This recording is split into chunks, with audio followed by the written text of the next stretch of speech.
Welcome to Talking Pictures Trivia as we venture into our sub-series, Talking TV Trivia.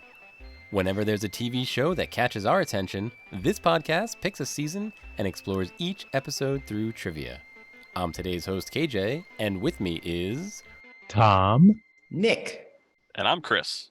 For those joining us for the first time, we start off each episode with 4 rapid-fire trivia questions. The first question is worth 1 point, and each question after that is worth 1 more point. We then follow it up with a theme discussion associated with the TV episode, in this case involving Season 1 of Disney's Obi-wan Kenobi. Chris, tell us about today's TV episode.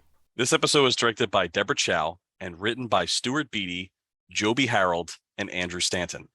There will be spoilers for Obi-Wan Kenobi up through episode 6, so feel free to press pause until you're caught up. In this episode of Obi-Wan, we see Obi-Wan confront Vader in a rematch lightsaber via lightsaber battle. We also follow Reva as she travels to Tatooine to seek further revenge against Lord Vader. By the end of this episode and series, Kenobi embraces the Force, defeats Anakin, and Reva is able to finally let her past go. It's time for question 1. What is the name of the planet on which Obi-Wan and Anakin have their third duel? Locked in. And for those counting at home, the first duel was in Revenge of the Sith on Mustafar, is that how you say it? Yes. Their second duel was a few episodes ago, not on Jabim, on Muposu. And Maybe. then this is their third duel that took place in this episode, just to clear it up. I'll lock in. Chris, are you really confident on this? Not at all. Okay. Locked in. Nick, what do you have? I don't think I'm right because my guess was going to be a planet you just said leading up to this, so Jabim. Tom? Florin? And Chris? I went with Malachor. Yeah, it's unknown. They didn't define it. Ah, that's why. Unnamed planet. So 0 Unnamed points? planet. Yeah, it was, up to you guys. Do you want a point each? Points for everyone, or no points. Yeah, the answer was Points null. So. for KJ. Yeah, I'll take the points. I guess 0 for us. Okay, Yeah. moving on. I said Malachor because it's like a dark planet. I was trying to think of a dark planet. I couldn't where think like of the one. Sith rule that they fight the Jedi. I don't know. It was a terrible guess. That is one of the leading theories online is what the planet you had just described. But they said Yeah. it wasn't that one, but probably in that system. Well, because But- that's the one where Ahsoka and Ezra and Maul go in Rebels. That has all the tall rocks, but the Sith temple's underground, so it doesn't make a lot of sense. I don't know. It could have been Exegol for all we know, but it probably isn't. Like, I don't think it's Exegol because you'd have to get a wayfinder in order to get through the. the Could have Maelstrom. been Yeah, yeah. Exegol. Yes. Were there any eggs? I'm pretty sure they used frog DNA to clone the Emperor. Just to fill up the missing links. Does he change gender? Yes, he does. Nature finds a way.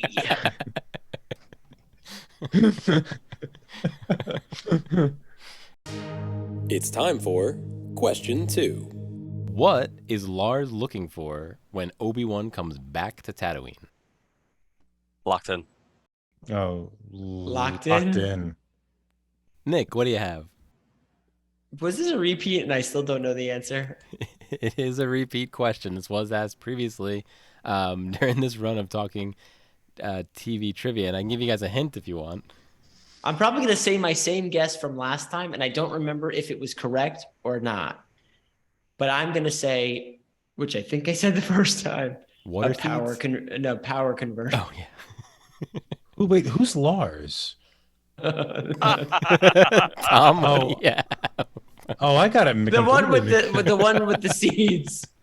Yeah, the water seeds. The moisture farmer. Isn't that Owen? Owen Lars. Okay, yeah. Owen, to be more specific. Oh, Yep, okay. yep. Oh, Owen. to be oh, more okay. Well, when we see him in this episode, he's looking for a belt for the speeder. That's why he's going to the store. And Chris? He's looking for Luke. Yep, he's looking for Luke. Obi-Wan gets back, and the first thing Obi-Wan sees is Lars looking for Luke. So points to Chris. Oh, All right. Oh, Mhm. okay. That was good symmetry, though, guys. Tom, what does a farmer do? Only if Tom had said seeds. That would have been perfect It symmetry. was at the seed store. That's what they call belts on Tatooine, seeds. Well, he is looking for a belt, right? He is, but that's when Luke's still with him, and that's before Obi-Wan has returned. Oh, okay. I got confused. I thought they were still in the store, so my default power converter. I don't know who the hell Yeah, it's- Lars was, but yeah. He's the guy who owns the Lars farm. It's time for question 3. What is the last word Obi-Wan says to Anakin in this series? Locked in. Locked in. Should we throw out a clue? Locked in.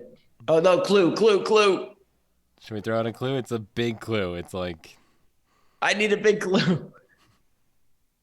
Guys? the other guys are locked in. I don't know. You guys okay with the We clue? can unlock and lock again. What do you guys want to do? I think I know it. Oh no. What are we waiting on? Do Gator's you gonna guys? give I a have a big clue, but Oh, it's yeah, it's sure, gonna sure. advantage Give a Nick. clue. Yeah, Yeah, go for it. it's one of the first things Obi-Wan says to Anakin in Episode 4, A New Hope. To Anakin? One word, right? You're looking for? One word. To Anakin in episode 4? Well, Vader. Yes. This is the last thing he says to Luke, right? What was the question? Oh, I misheard the question. Yeah. What is the last word Obi-Wan says to Anakin in this series? Oh, I misheard. I'm still locked, though, because I know it. It was a little different than what he said to Luke. It was, but I know both of them. I know what he I'm- said to Luke. I'm prepared. Also, dude, you gotta kill Darth Vader when you have a chance. He's gonna super blow up Alderaan if you don't. Are you saying that the blood of all the Alderanians is on Obi-Wan's hands? Nah, that's too dramatic. It's just, come on. Come on. What are you doing? What are you even doing? One word? One word. Should we do Leia's theme? Oh, sure, go for it. Am I the only one? Yeah, we're all waiting on you, Nick. Oh, I thought this was like a redo. A redo. locked Everybody else is in. locked in. Okay. Nick, what do you have? The joke answer is, so at last we meet for the first time, for the last time. And the real answer is, hello there, with a hyphen. So it's one word. Tom? I think it's Darth. Chris? I think it is Darth, yeah. Yes. Darth. Points to Tom and Chris. Going into the last question, Chris is in the lead with 5 points. Tom has 3. And Nick does not have any. No. But he'll probably get some on this last one. Let's hope.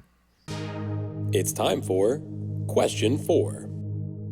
Toward the end of the episode, what newly acquired accessory is Leia wearing? Locked in. Locked in. Locked in. Nick. Oh no. Hold on. I recovered. A holster, a blaster holster on the opposite side. Chris? Hala's holster. Tom? Yeah, I also had Tala's holster. All right, we'll go points for everybody. Tala's holster. So Chris took it down again. So Chris took it down again, unless Oh, I have a man. few. But I did not clean sweep because I didn't know what planet it was. That's true. The unknown planet. The unknown planet. Unless you guys want to mix it up, since Chris won many of these episodes, I do have a few bonus episodes if we want to throw them out there. It's the only Sure. chance. Bonus one, 5 pointers. Let's go. Okay, bonus question. 5 points. It's time for a bonus question. How many more lines did Luke have in The Force Awakens than in the series Obi-Wan Kenobi? Locked in. Locked in. Locked in. Tom, what do you have? I'm gonna go with 3. Nick? I think it's a trick question. 0. It was the same amount. Chris? Indeed, 0. That's right. He doesn't have any lines in either of them. He has lines in the show. Luke? In the store? No, Yeah, in the store, he mentions that it's the belt for the speeder. Oh. Luke definitely has lines. Well, the answer is technically still 0 because I said how many more lines in The Force Awakens than in this. Oh, So it's maybe -3, Mhm. depending on how you want to. I definitely heard him that way. Terrible bonus question. Let's try another. It's time for a bonus question. What does Leia keep in her newly acquired holster in the end of this episode? Locked in. Locked in. I'll lock in too. Tom, what do you have? Is it that little robot thing? Chris? Lola. Nick? Lola. Crystal takes it down. Got me on my knees. Chris takes it. Whatever Lola wants. LOL. Oh, I guess it's Layla that has me on my knees. Gets. Yeah, It's okay. that's Layla. Lola is from Damn Yankees, that song. Or LOLA Lola. Oh, Weird Al does that's the Yoda on. Kinks, yeah. No, Lola. All right, congrats to Chris, our winner once again. We'll be diving into our topic of the week, Darth Vader versus Anakin, right after this break. Join another Talking Studios production, Limited Lexicon, where we play through text-based adventure games. Text-based adventure games were computer games from before computers had graphics. The game uses text to describe a scene, and the player types back how they want to interact with the game. I'll read the text from the computer, and my co-host will feed me commands. This season, we're playing through The Hobbit from 1982 on the ZX Spectrum. Here's a quick sample. I thought a lot about our first command, and I think it should be no print because we don't want to print things as we're going along. I think by default, it's not going to print. And even if I did type print, where is it going to print to? 1982? I would imagine if we go west, we're going to be south of the troll, right? Just south of the troll land. Yeah, let's try it. You go west. The troll's clearing. The visible... Oh, we died. Oh. All right. The troll saw us and killed us. So I think we have to say the answer to the riddle then. The answer is dark. Say dark, I think. Talk to what? Gold. Say Gollum dark. You talk to Gollum. Thorin says, hurry up. And we died. And we died. So we went northeast last time. So let's go southwest. You go southwest. Visible exits are north, northwest. You see the valuable golden ring. Oh. We're ending it here. That's Wait. perfect. All That's right. perfect. Limited Lexicon, coming to your podcatcher and YouTube in late 2022 by Talking Studios. And we're back. So guys, there was a lot of Darth Vader in this. There was a lot of Anakin in this. I just wanted to kind of explore Darth Vader versus Anakin, right? It was a pretty big scene that he's in as Darth Vader and kind of Anakin. What do you guys think? Watch out for falling rocks. I mean, you're waiting for this thing. My thing is, I want to see Hayden Christensen and Ewan McGregor have a scene together, and it was very much truncated, right? Half the mask comes off, and that's fine. I sort of wanted that scene extended a little bit more, and so kind of waiting for this thing, and it felt somewhat anticlimactic. It's also how Obi-Wan gets his force powers back is a little unclear. It seems to be that he then cares about someone, and in that care, in that concern, this person being Leia, he is then able to use the force in a robust way, a la his old self. I don't know if I quite buy that. It seems like a little bit of a cop-out. So I wasn't overly fond of that, because I kind of wanted to see more of Hayden Christensen's character. I liked it. To answer your question, at least from my perspective, I think it's because Obi-Wan finally feels like the guilt has been lifted off his shoulders.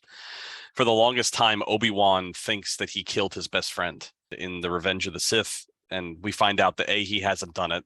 He became Darth Vader. And now in this episode, which kind of lets Obi-Wan off the hook for episode 4, A New Hope, he is officially confirmed that Obi-Wan did not kill Anakin Skywalker, that Anakin killed himself. Like Anakin was destroyed and Darth Vader was created, not because Obi-Wan did it, but because Anakin did it to himself.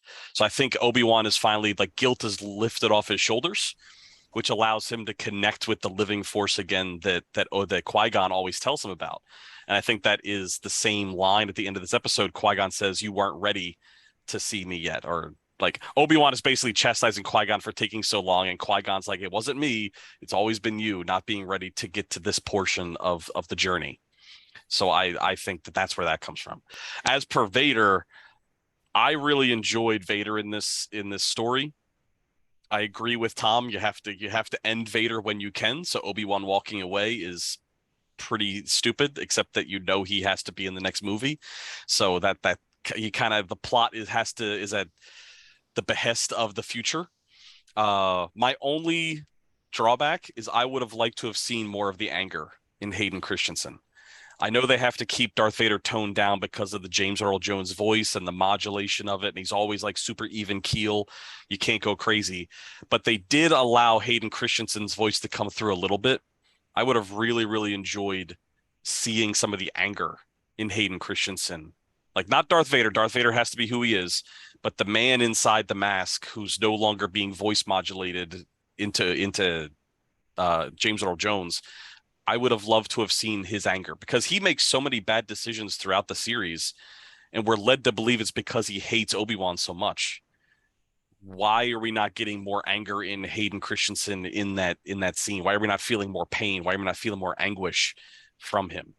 So that's something I would have liked to have seen. But overall, I thought the Darth Vader arc was good because it kind of showed how much he was going after Obi-Wan. So when Luke said, "You said a Jedi murdered my father, but Darth Vader's my father," and Obi-Wan says, "Well, from a certain point of view, specifically your father's," right? Like that should have been. That's exactly what he told me. Right? Yeah. No, that was verbatim, Luke. But wait, so just to push back, Chris, when Obi-Wan reacquires the Force before Hayden Christensen or Anakin tells him that I'm not your failure. I'm the residual, or whatever it is he says. Right? He gets the Force before that, and when he reacquires his full Force powers, he's underneath the rocks, and it's intercut with images of Leia. He's clearly thinking about Leia, and that's what allows him to chuck off the rocks and then, be Superman again. And I was very confused about that. I guess the best reading I could do is that suddenly he cares, right? He has investment in this world, and that allows him to access the Force. That once he's invested in the salvation of this world, namely through Leia, namely through the next generation, then he can see the old generation. Then he can see Qui-Gon. Then he can connect to the Force again, because he can be an agent for the future. I don't disagree that's probably, I mean, you definitely see those flashbacks. It's definitely him thinking about Leia, thinking about the future that allows him to get the rocks off. But I also think that it's the overarching path he's been taking of, like, when you see him in the beginning, he's a broken man, not because he's old, but because he is just racked with guilt. And I think over the course of this series, not only has he been connecting with the future with these kids, because if you think about it from his perspective, Owen Lars, the farmer on Tatooine, has basically told him to stay away from Luke. So he hasn't had any connection to him. Even though he's been watching him, he doesn't have any connection to him. The only connection he has is with the Jawa that steals his stuff and then returns it to him for a price. So, like, he is kind of aloof in that situation. So I guess it could be both. It could be his connection with a person who has a bright future ahead of it, his connection with, getting rid of the guilt of killing his best friend. I think all that stuff kind of leads to his crescendo moment of rejuvenation. Yeah, he needs to care again, I think. Yeah, he needs to care again so he can get his rocks off. And so... He's also pissed off that Anakin finally got the high ground. So he just wanted to make sure that he didn't win when Anakin has the high ground. I think no matter how that sequence went, I would always be a little disappointed though, because it never lives up to what my expectations would be. Because it is a challenge when you know this is bookended between what happened in the past and where the original trilogy goes. But I actually thought that fight was a little underwhelming because they're throwing rocks at each other.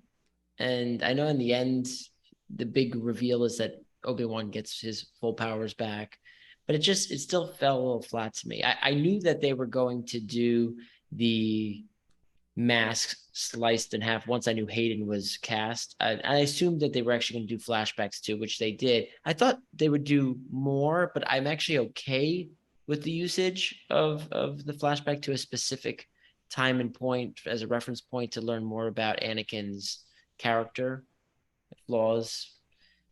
But yeah, I actually wanted more from that. And the challenge for me is Obi-Wan always leaves him for dead, but he's never dead. This is the second time. He left him on Mustafar. He left him here on unknown planet, KJ. And we know what's coming, but it's just tough to tell a story like that because how else would you do it? I don't have an answer. I don't think it was explained, but here's how I've rectified it in my mind. If you want to buy into this theory or not, it's up to you. Let's go for it. I feel as if Obi-Wan at that moment thinks that Vader is redeemable. And I think that you see that in the way that it's presented to Luke later. Like Luke believes he's redeemable. Like where does Luke get that idea from? I think it's just a Jedi way of thinking that everybody has this ability to kind of become better, even in their darkest hour. So by striking him down at that moment would have just completely ended any retribution or any kind of reawakening that Darth Vader, Anakin might have had. Now you can go down the path and say that Obi-Wan not killing Vader in that moment leads to Alderaan, leads to all these deaths, leads to Death Stars 1 and 2 and blah, blah, blah. But in the grand scheme of him looking out for his best friend or who was a former best friend, he doesn't want to end the possibility of redemption at that moment. And yeah, the fight's a little anticlimactic because they're throwing rocks, but going back to your last episode remarks, it was a TV show. Maybe the budget wasn't there to kind of make this big grandiose fight scene. But I think it's more like a character study of who Obi-Wan is and how much he cares about Anakin and Padme in that moment. So when they were throwing rocks around, all I could think about, doesn't Luke tell Rey the Force isn't just throwing rocks around? Isn't that part of The Last Jedi? So I'm sitting here watching this thinking, wait a minute. There was something to that effect. This isn't how the Force But works. even in that movie, she throws the rocks around, right? Yeah, at the end, right? That was the punchline to that joke, yeah. right? Yep. Yeah. Mm-hmm. That's true. That's what I thought of was when Rey lifted all that, not just the few rocks that Luke lifts in episode 5, but I thought of Rey. Rey's rock. When I saw that scene. I mean, I really to give you credit from last episode, I think it's because they needed the set to be bland. They knew they were going to have to mix some special effects in with the lightsaber fight. They needed the background to be kind of dark. If you look at any DC superhero movie, the final fight is always with a dark background because they don't want to spend the money to make this big, bright fight in the daylight. So like in order to save money, you do your special effects and you do all of your VFX shots in a dark palette. That way it is easy to kind of, you don't have to blur anything out. You don't have to correct anything because it's not even in the lens because the background is so dark. So I think the rocks are just how are we going to make the planet dark? It's going to be nighttime. And what can we see flying around? Oh, we have a rocky planet that doesn't have a lot of sunlight. It sucks. Maybe it would have been better if it was a movie. Maybe it would have been in the bright daylight. But I mean, we get what we get, I think, at that point. I think to save some more budget, they should have just made that last sequence black and white because then you can really save on the editing. It's more expensive. Yeah. You want to talk about expensive? Think about the battle on Mustafar with all the red and light and flashing and the underglow that has to happen and all the sword play that has to happen with that lighting effect. That's a terrible undertaking for something that needs to be done quickly and relatively inexpensive. So the other thing I was curious about, right at the end, Obi-Wan's kind of in good shape, and he's heading where? Where do you guys think? Is there going to be more series? Where's Obi-Wan heading? When you see him in episode 4, he's living on the other side of the Dune Sea in his Obi-Wan hut that you see in the movie in an extended edition shot. He's not living there in this story. He's living in a cave, an open air cave where the Jawas can steal his junk. Presumably, he's going to make his own settlement on the other side, knowing that Luke is safe and that he doesn't have to watch over him day and night, nor does he have to harvest, ancient manta rays out of the sands of Tatooine. I was expecting a grandiose answer, like he's gonna go find Ahsoka, or he might go find his love interest from the Clone Wars. But no, you guys are saying, 50 miles that way. Well, we know from lore, I should say, people that are nuts like I do know from lore that he writes journals that eventually teach Luke how to be a Jedi. So Luke doesn't lose Obi-Wan and then become a Jedi all by himself. He finds Obi-Wan's journals, and they're written how to do this, how to do that, how to train. These are the things that you should do if you want to be a good Jedi. So presumably he's going away to write his memoirs as well. What they do in a future series might be Ahsoka. That'd be awesome. I would love to see Ahsoka come to Tatooine and pick up Ewan McGregor for an adventure. That'd be great. And we can certainly write into that because he's no longer caretaking for Luke, which is great. And they're definitely going to try to do the Marvel thing where a lot of things tie in. I don't know if that will be one of them, but the journals that Chris was alluding to, from what I know, was predominantly in comic books. I don't know if there was any other media, but I know they did a lot of stories in comic books. Well, this journal has come to an end, and I'd like to once again congratulate our winner of the week, Chris. Once again, congratulations. How many did he have? Did he have 5 of the 6? 5 out of the 6. Oh my gosh. Tom had one of them, but 5 and out of I the 6. showed up. That's because Tom is a flea expert. Yes. Tom is red hot, chili, and peppery. You can find more of our content wherever you listen to podcasts, on our YouTube channel, Twitter @Talking Studios, and our website, talkingpicturestrivia.com.